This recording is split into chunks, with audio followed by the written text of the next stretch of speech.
There's a musical opportunity on the calendar for new listeners and new talent in Symphony Hall. That's where the Boston Philharmonic Youth Orchestra will give a free concert next Monday night. To tell us about the performers and the program is the Boston Philharmonic's music director and conductor, Benjamin Zander. Thank you very much for being with us. Well, it's a pleasure. You should put the emphasis on free concert, because it's actually, as far as we know, the first free concert in Symphony Hall. It's amazing. And we're doing it as a free concert because we want people to come who don't usually come to concerts, you know, who can be excited about music for the first time. We're getting a lot of young people.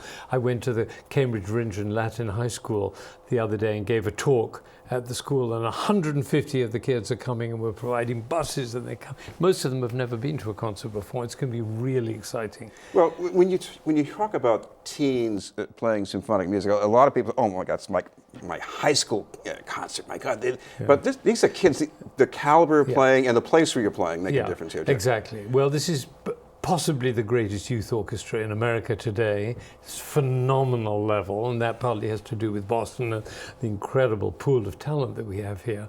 We also have another thing, which is the youngest is 12, but the oldest is 21.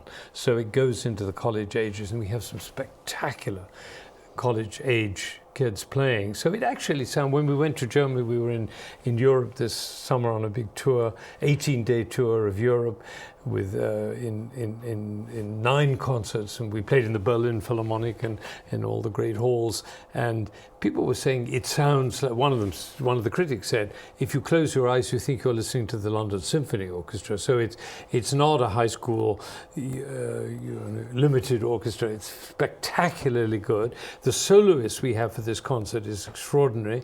Ayano Ninomiya, she's a fantastic young woman violinist who was trained here in Boston, lived in Boston, and then went out on a big career in the world. And this is a kind of triumphant homecoming for a local hero. And so her playing is extraordinary. She's playing the Stravinsky violin concerto, which is very, very hard, as I think you know. It's a very treacherous and difficult, but extremely beautiful piece. We're playing La Mer, we're playing Tchaikovsky, Fifth Symphony, probably the most beloved symphony ever written, extremely emotional. Anybody who comes to this concert is going to get their heart moved and their spirits lifted by the playing and by the intensity of the music and the love that these musicians have.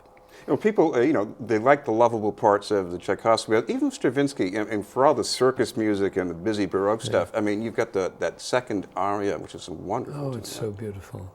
And she plays it exquisitely beautiful. And more beautifully, I think, than any performance I've heard of it. And her playing is both tender and very refined and elegant and beautiful and rhythmic and exciting. She's also an Taekwondo black belt as well as everything else. But anyway, she's the kids are just very excited about her. But the whole orchestra is a huge orchestra, 112 players.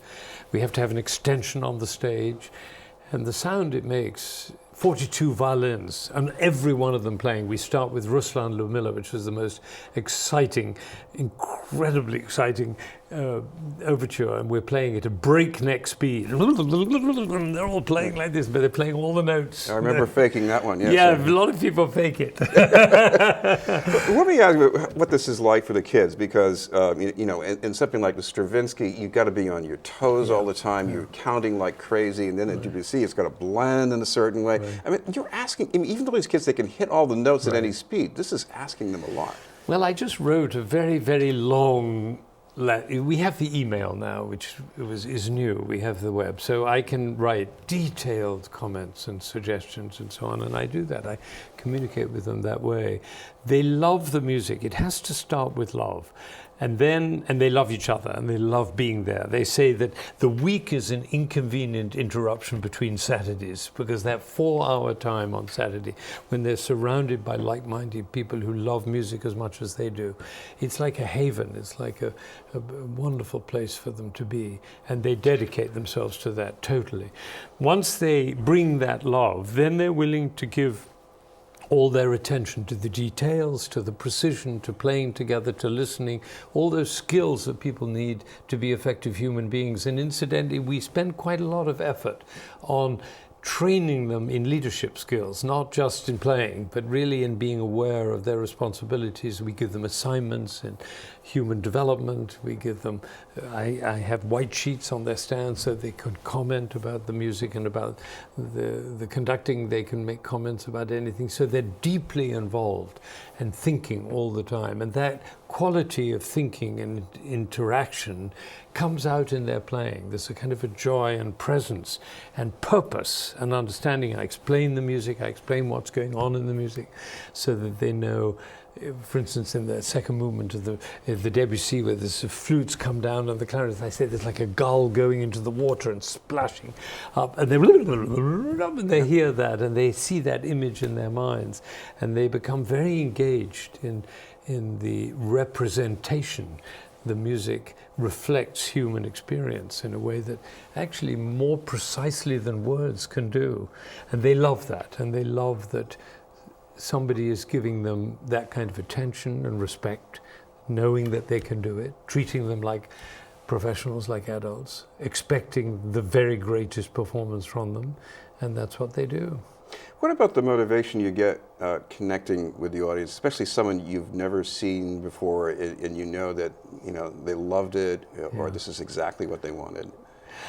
I have a test, the shining eyes. If the eyes are shining, then we know we've reached them. And if they aren't shining, then I say to myself, who am I being that the eyes aren't shining?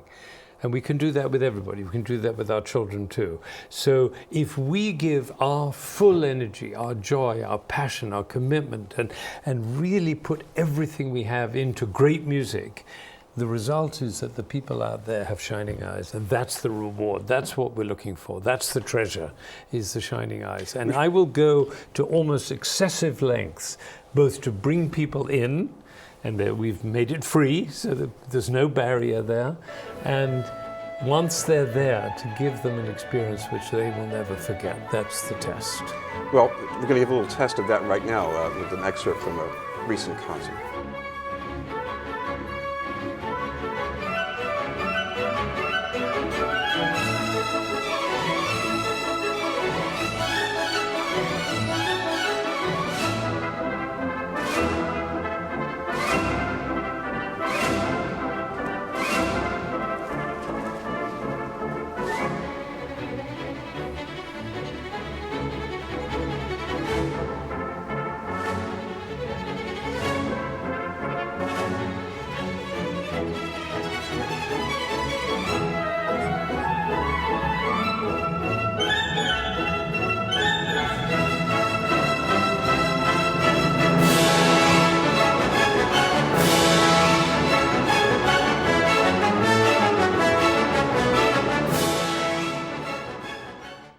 And finally, Ben, if people want to get a ticket, I know it's free, but you want to make sure they get a seat. What's the best thing to do? They have to call the Boston Philharmonic office, 617-236-0999, or on bostonphil.org. And then they can reserve a seat, and we'll keep it till 7:15. Then at 7:15, it's a free-for-all. Thank you very much for being with us. It's a pleasure. Thank you for having me. Free for all indeed. Benjamin Zander from the Boston Philharmonic. We'll have more news in just a moment.